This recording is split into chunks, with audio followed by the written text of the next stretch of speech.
Hola, amigas, amigos, un placer saludarles, espero que estén muy bien.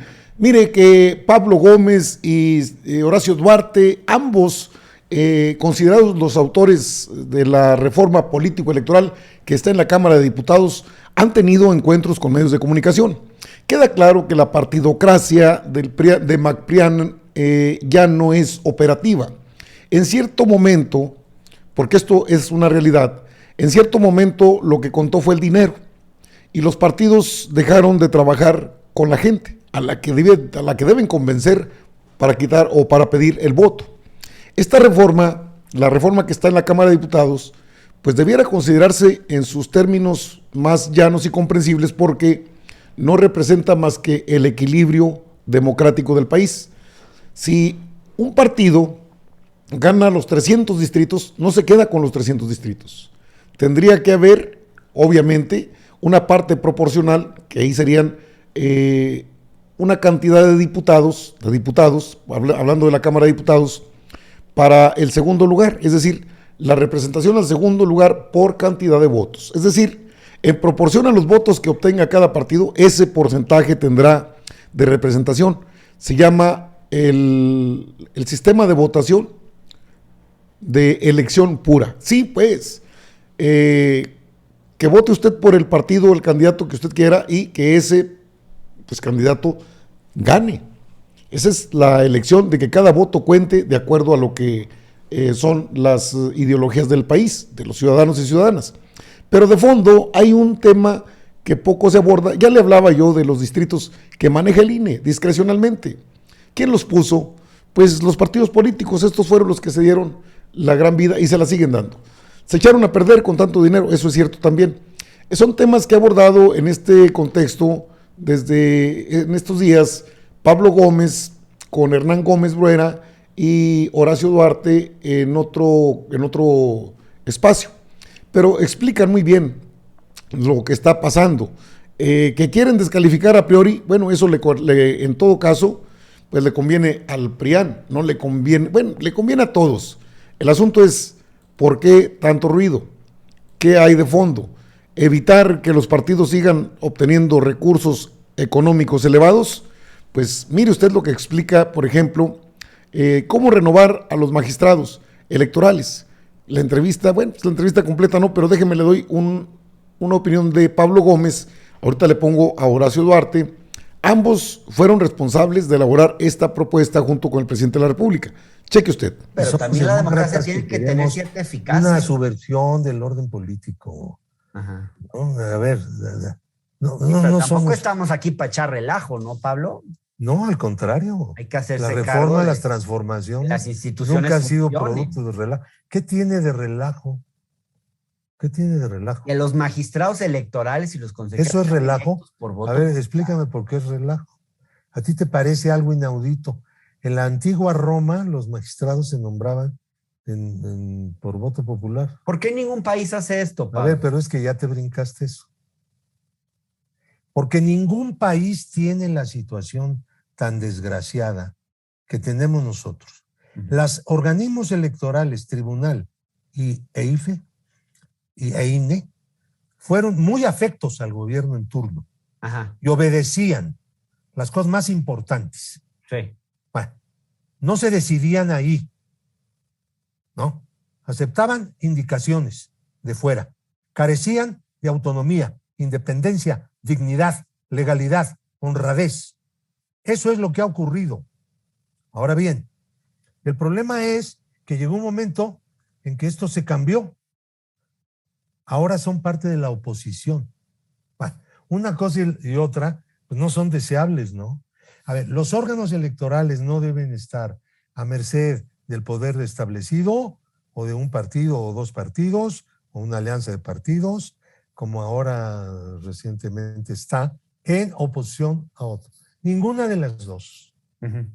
Ahora, porque ellos dicen que nosotros queremos atentar contra la autonomía.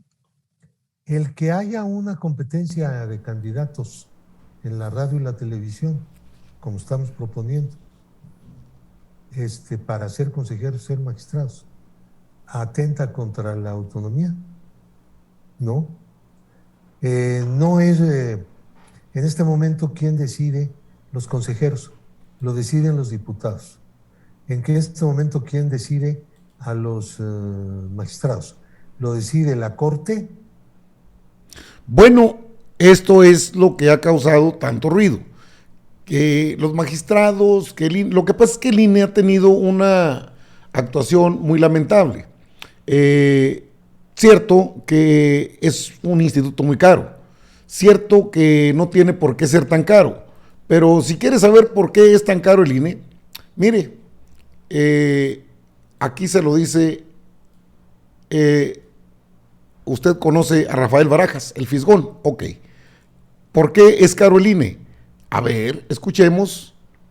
El INE gasta tanto, porque vemos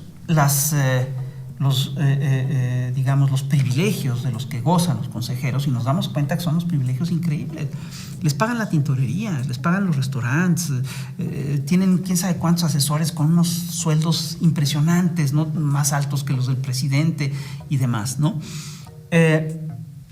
Y yo estoy convencido de que esto se debe a que el INE se consolidó como aparato electoral, como juez, como el árbitro electoral, en un momento en el que ocurrían dos cosas. La primera es que el régimen necesitaba urgentemente un aparato que lo validara, y la segunda es que lo hace pues, en el auge del neoliberalismo, cuando todo era definido por el dinero, incluso la credibilidad. Entonces el INE fue comprando credibilidad y hacía propaganda muy cara en redes, o campañas de propaganda en redes sociales, en radio, televisión, etcétera, para acreditarse.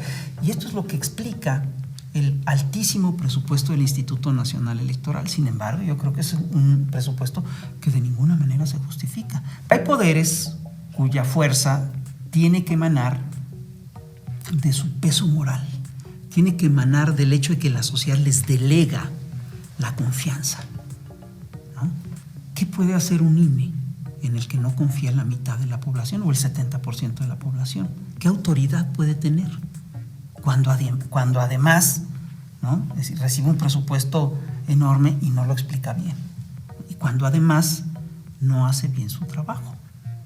Ahí tenemos un problema muy serio, y yo estoy convencido de que lo que vamos a tener que hacer es impulsar una reforma electoral de fondo que nos impida volver a caer en las mismas trampas, en los mismos errores, en las mismas esferas de corrupción en las que cayeron los aparatos electorales pasados, los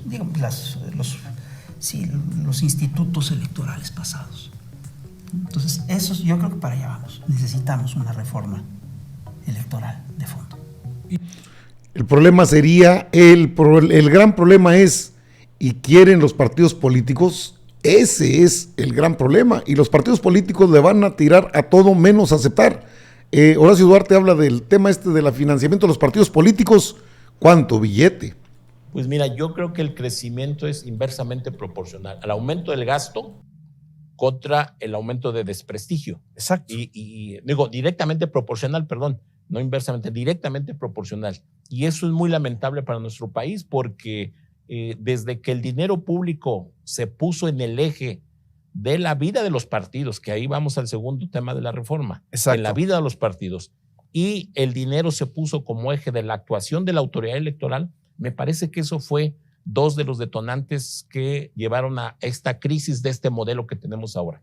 Porque lo decíamos, en la reforma también estamos planteando quitar el dinero a los partidos cuando no haya elecciones.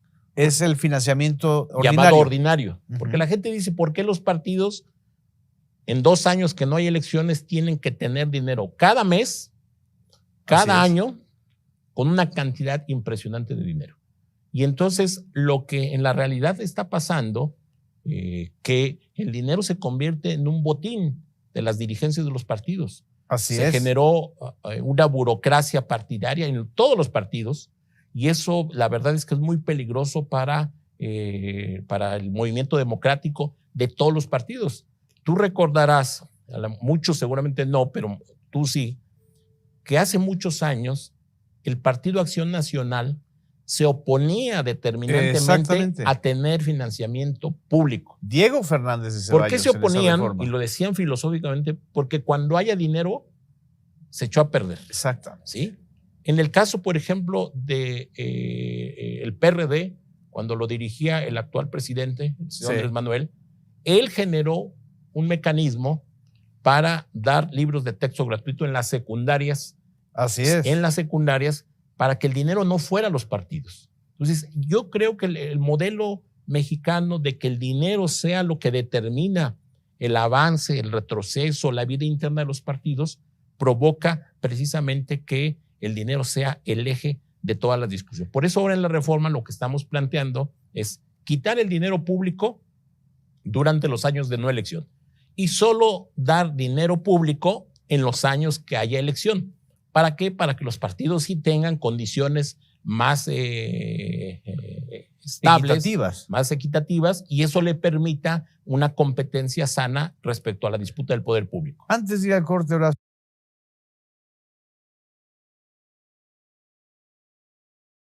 Son, por supuesto, las apreciaciones de quienes estuvieron directamente ligados a lo que es la iniciativa de ley que se encuentra en la Cámara de Diputados. Un gran problema, creo que el principal de todos, y esto no solamente es el Instituto Nacional de Elecciones y Consultas, el INEC, no solo es confrontar a los poderes fácticos que están en el PRIAN, que son a los que pusieron en el poder a los actuales consejeros, sino llegar a la médula del gran problema que viven los partidos políticos desde que fueron beneficiados con múltiples beneficios económicos. El dinero sí los echó a perder, porque actualmente vivimos una burocracia partidista. En los estados, los llamados OPLES, que no son más que los mismos instrumentos del INE, pero en pequeño, y los nombra el INE, con un poder metaconstitucional. Decía, entre otras cosas, Horacio Duarte, tiene que haber nada más un instituto con la capacidad jurídica para instalar urnas, convocar elecciones, recibir la votación y contar los votos. Es todo. No como ahora que el INE se convierte en un partido político. Y un partido político con claras tendencias hacia quienes les dieron esos puestos. Pero siguen gastando el dinero público. Sí, el dinero suyo, mío y el de los mexicanas y mexicanos. Entonces tiene que desaparecer ese sistema. Pues estos son, creo que es el último feudo de poder que tiene el PRIAN. Por eso Moreira, por eso Alito, Alejandro Moreno Cárdenas, por eso Marco Cortés y los panistas braman, pues, cuando tocan el tema de una reforma político-electoral, porque se quedaron acostumbrados a recibir mucho dinero y a tener un instrumento que los validara. Esto viene desde 2006, cuando empezaron a soltar mucho dinero para controlar al Instituto Nacional Electoral.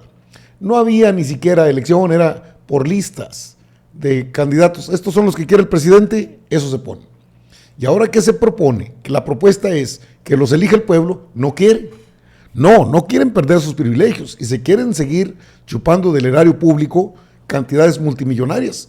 Hoy en día es un negociazo tener un partido político, aunque sea estatal, porque recibe prerrogativas que hacen la vida de sultanes que llevan los dirigentes partidistas. Quíteles el dinero y van a chillar, ahí está, pero solitos se van a exhibir, solos. Bueno, de hecho ya lo hacen. Qué caray con esta reforma, es extraordinaria, y tengo el documento que estoy checando y digo, bueno, ¿por qué no quieren los cambios? Porque no quieren perder el dinero, pero más aún, no quieren perder el poder de maniobra que tienen en el INE. Con razón, tanta defensa. Yo defiendo al INE, pues sí, con tantos millones, ¿por qué no lo van a defender? Amigas, amigos, están informados. Yo regreso con más información.